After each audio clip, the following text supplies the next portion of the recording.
Retour de l'FC pour la deuxième partie avec notre invité Sidi Napom, ancien sélectionneur adjoint du Burkina Faso. Il secondait Paul Putte, qui n'avait pas vraiment dans le cœur à l'époque. Bonsoir, mon cher Sidi. Nous avons notre éditorialiste Sami Mojtavi. Bonsoir, Sami. Et puis Joël Monluy également. Bonsoir, Joël. Et puis la question de l'FC, quels sont les 5 pays, selon vous, qui se qualifieront pour la Russie? Vous intervenez sur nos réseaux sociaux tout au long de cette émission. Yaya Touré tire sa révérence, mais sur le plan international, que vaut les éléphants sans Yaya et le Burkina Faso? Voilà pour le dossier.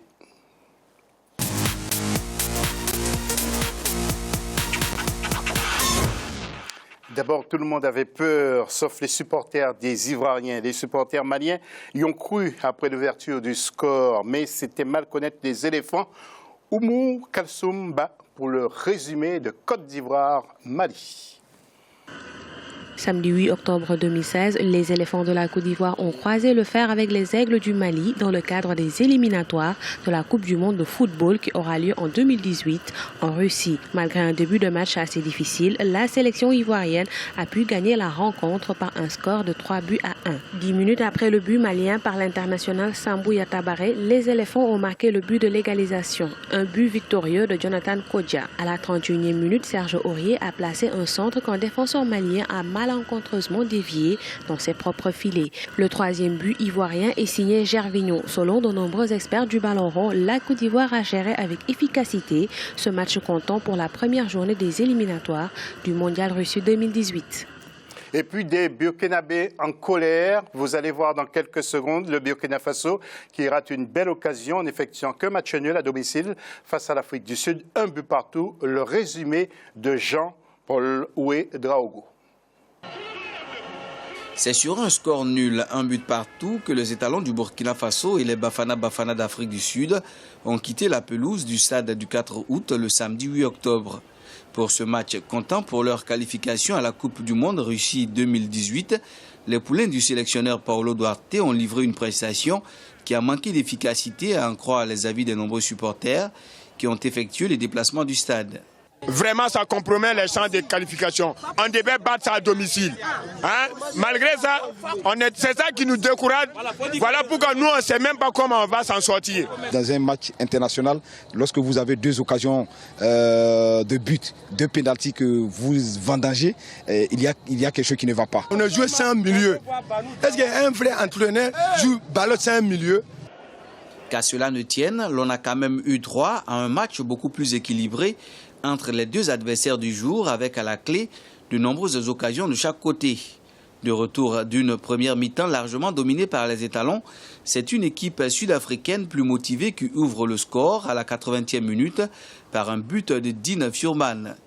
7 minutes plus tard, les étalons, tout en maintenant la pression, obtiennent un second penalty qui, hélas, manque également d'être concrétisé. Alors que l'on s'avouait vaincu dans le camp des supporters, c'est encore Banou Diawara, entré seulement quelques minutes avant la fin du match, qui inscrit le but égalisateur. Mais l'important, c'est rester avec la même ambition, la même attitude, la même courage, la même volonté de qualifier l'équipe.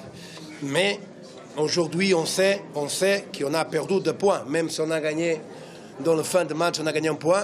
Avec 1 point au compteur, les étalons devront redoubler d'efforts à l'extérieur afin d'espérer leur première qualification à une Coupe du monde. Pour y arriver, le 11 national pourra aussi compter avec les beaux réflexes du jeune gardien de but Kofi Kwaku, sociétaire de la SEC d'Abidjan. Voilà, nous allons voir le groupe C pour évoquer le cas de Yaya Touré avec le classement. Vous le savez, et on l'a dit dans la première partie, la Côte d'Ivoire est leader, sans Yaya Touré avec 3 points devant le Gabon, Maroc et Mali. La Côte d'Ivoire qui a battu le Mali sur le score de 3-1. Joël Monluy, vous le connaissez, Yaya Touré, est-ce que vous pensez qu'il va marquer à la Côte d'Ivoire à long terme? Alors, 2 choses. La première chose, c'est qu'effectivement, avec un joueur d'un tel talent, effectivement, l'équipe va avoir, on va dire, quelques difficultés, entre guillemets, à se réorganiser. Mais dans le même temps, je trouve ça toujours, compte tenu du réservoir de talents extraordinaires qu'a la Côte d'Ivoire, je trouverais ça un peu dommage de dire que sans Yaya Touré, l'équipe de Côte d'Ivoire va avoir des difficultés. On l'a bien vu dans le dernier match contre le Mali, à quel point ils n'ont eu aucun souci et ils ont déroulé tranquillement. Donc je pense qu'effectivement, ils vont très bien s'en sortir et que ça va très bien se passer. Mon cher Samy, vous souhaitiez sa retraite depuis quelque temps de Yaya Touré. Non, mais on peut ressortir les bandes, les archives. Non, je dirais. Au contraire, moi, je suis plutôt inquiet parce que historiquement, dans le football, parce que là, coup sur coup, en 2 ans, ils ont perdu quand même Drogba et Yaya Touré, qui étaient quand même 2 grands joueurs africains. Historiquement, quand on perd un grand joueur, une sélection nationale a toujours eu du mal. Ça s'est prouvé, que ce soit en Europe, en Amérique du Sud ou en Afrique. Maintenant, tu parles de réservoir. Le réservoir, ce n'est plus ce que c'était en Côte d'Ivoire. Gervinho, par exemple, est parti en Chine. Certes, ils ont des joueurs qui jouent dans les championnats majeurs, mais ils n'ont plus réellement de vrais stars. Wilfried Bony fait banquette à Manchester City. Il a joué quand même, Gervinho. Il a marqué le 3e. Bien sûr, il a joué, mais je veux dire, Gervinho, sur la durée, c'est pas en Chine qui va maintenir un niveau de jeu acceptable. On parle quand même d'une CAN ou des qualifs de Coupe du Monde. C'est un plus haut niveau que le championnat chinois, je suis désolé. Donc oui, Jonathan Kodja, il joue en D2 anglaise. Ils n'ont plus le même vivier, ce n'est plus l'âge d'or de la Côte d'Ivoire. Il y a encore 4-5 ans, tous les joueurs étaient vraiment dans des gros clubs. Maintenant, il y a Bailly qui est titulaire à Manchester United. Et le reste de l'équipe, elle est correcte. Donc là, c'était un match à domicile. On va voir comment ils vont gérer lors de grosses rencontres à l'extérieur, là où ça compte en Afrique, là où il faut gagner des points. On va voir comment cette Côte d'Ivoire va réagir. Ils ont aussi perdu leur entraîneur qui leur a fait gagner une CAN. Je ne suis pas à 100% convaincu par cette équipe de Côte d'Ivoire. Oui, mais ce n'est pas pour autant qu'il a réussi en club. Nous allons voir le classement et Sidi Napon, vous allez nous dire ce que vous pensez et justement de l'absence de Yaya Touré avec la sélection mais aussi avec Manchester City. Regardez le classement du championnat anglais où Manchester City est seul en tête de ce championnat. Justement. Alors, bon, vous allez peut-être me dire que Pep Guardiola ne l'aime pas trop, mais Sidi Napon, que pensez-vous de la situation de Yaya Touré, que nous regardons aussi très souvent? Non, mais Yaya Touré, moi, je pense que c'est un joueur que je respecte beaucoup, que j'ai toujours aimé. C'est un joueur qui a beaucoup de talent et je pense que l'erreur que Yaya Touré a fait, c'est de savoir que Guardiola devait venir à Manchester City et puis il est resté. Jusqu'à présent, ce monsieur, je vous dis et je le réaffirme, c'est un des meilleurs joueurs, un des meilleurs milieux actuellement en Europe, même dans le monde chez moi, parce qu'il est pétri de talent. Le fait qu'il arrête aussi de jouer pour la sélection, c'est vrai que ça va faire un peu des débats au niveau de la sélection, mais les Ivoiriens, un joueur n'est jamais irremplaçable. Je pense qu'en Côte d'Ivoire, il y a de très bons jeunes, même s'ils ne jouent pas dans des divisions, il ne faut pas jouer dans des grands clubs pour avoir du talent. Donc je pense que les Ivoiriens pourront faire une grande équipe autour des autres anciens qui sont là. C'est-à-dire que quand je peux dire à Samy que quand Yaya Touré était là, c'est cette année seulement qu'ils ont gagné la CAN, la dernière CAN, alors qu'ils étaient pétris de talent. Oui. Donc il y a des jeunes aussi qui sont là, qui pourront se faire voir et je pense que la Côte d'Ivoire va faire son chemin tout doucement sans Yaya. Et puis il ne faut pas oublier aussi qu'il y a un excellent entraîneur qui est M. Dissouillet, qu'on connaît très bien. C'est un garçon qui aime beaucoup l'Afrique et qui a entraîné la Guinée aussi auparavant. Alors, Conakry, ouais. Qu'est-ce qui se passe pour le Burkina Faso? Vous avez vu les supporters en colère. Il y a un supporter qui disait que le Burkina Faso a joué sans milieu. Alors, faire match nul à domicile un peu partout, les carottes sont quasiment cuites pour le Burkina. Non, on ne peut pas dire, bon, le champ, c'est que le premier match, je pense qu'on devait prendre la tête avec le Sénégal. On avait l'avantage avec 2 pénaltys ratés et terminer un but partout. Bon, à domicile, c'est pas du tout, je pense que la prochaine fois... C'est un très mauvais résultat quand même. C'est un très mauvais résultat à domicile, c'est normal. Bon, on n'a pas perdu. C'est l'essentiel. Je pense que le championnat est encore... on peut jouer encore, on ne sait jamais, avec tout ce qui se passe. On a en ce moment pas mal de jeunes qui sont en train de se faire voir. Vous avez vu le petit jeune gardien de but qui a joué, qui a 20 ans. Et il y a Banou Diawara qui a joué, qui est jeune en ce moment. Ils sont en train de monter les jeunes. Je pense que moi, je n'ai pas peur. Je sais que... Est-ce que vous êtes prêt à aller aider encore le Burkina Faso comme Non, mais pour le moment, c'est mon pays. Je peux donner ce que j'ai à donner. Mais pour le moment, il y a un staff technique qui est là, qui est Duarte avec son équipe. on ne peut que les soutenir et puis en attendant de voir le Burkina se qualifier pour une fois pour la Coupe du Monde. Merci. Et puis nous allons enchaîner avec justement les Diables Rouges du Congo qui avaient aussi une tâche difficile face à l'Égypte mais qui ont perdu 2-1. Avant le match, donc vous voyez Kintélé justement où se sont déroulés les Jeux africains. Et avant ce match, notre correspondant permanent, Deva Panzou, avait interrogé l'entraîneur et un joueur de la sélection. Écoutez ce qu'ils disent.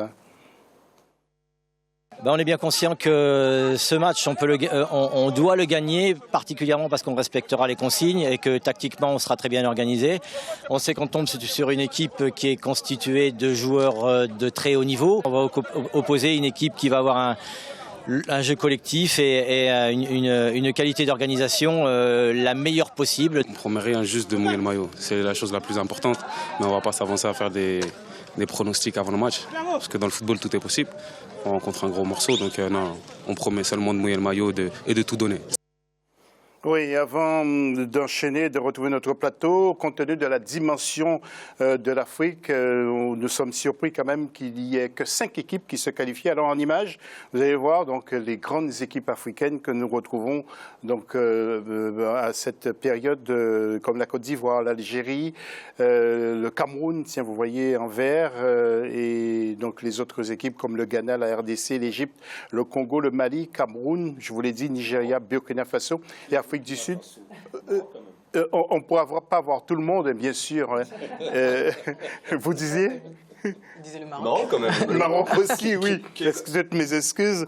Donc, je ne sais pas, on ne pourra pas voir toutes les équipes malheureusement. Alors, messieurs, je voudrais vous faire rêver un peu, messieurs et madame, en regardant les stades, les 12 stades qui sont retenus en Russie pour ce mondial. Il y aura 2 à Moscou, il y aura 1 à Saint-Pétersbourg, 1 à Ekaterinbourg, à Kaliningrad, Volgograd également, Kazan, Sochi, où se sont déroulés les Jeux olympiques d'hiver, Samara, Novgorod, Rostov et Saransk, des villes que Sami Mochtabi connaît parfaitement, bien sûr. Et puis, une question. Joël Montlouis, je voudrais vous faire intervenir aussi sur une question, sur un sujet que j'ai vu. C'est la FIFA qui a dissous la commission antiraciste. Qu'est-ce qui s'est passé? C'est grave, ça? Alors, c'est grave. Oui et non. Tout d'abord, on était un petit peu étonnés qu'il ait été mis fin à ce qu'on appelle la task force. C'est la commission qui est en charge de continuer cette mission. Donc, Madame le secrétaire général, donc Fatma Samoura, a indiqué, je cite, le travail a été fait, il est terminé. Donc, effectivement, c'était une mission alors. Cette décision, on a trouvé de façon générale qu'elle était particulièrement étonnante et surtout, moi, je l'ai considérée comme non satisfaisante. Yaya Touré, puisqu'on parlait justement de lui, qui était l'ambassadeur de cette task force, lui n'a pas compris du tout. Il a d'ailleurs dit pourquoi arrêter quand quelque chose commence à se résoudre. De même, le prince Ali, donc président de la fédération jordanienne et ancien candidat à la présidence de la FIFA, a trouvé que cette mise à mort de la commission était incroyablement inquiétante.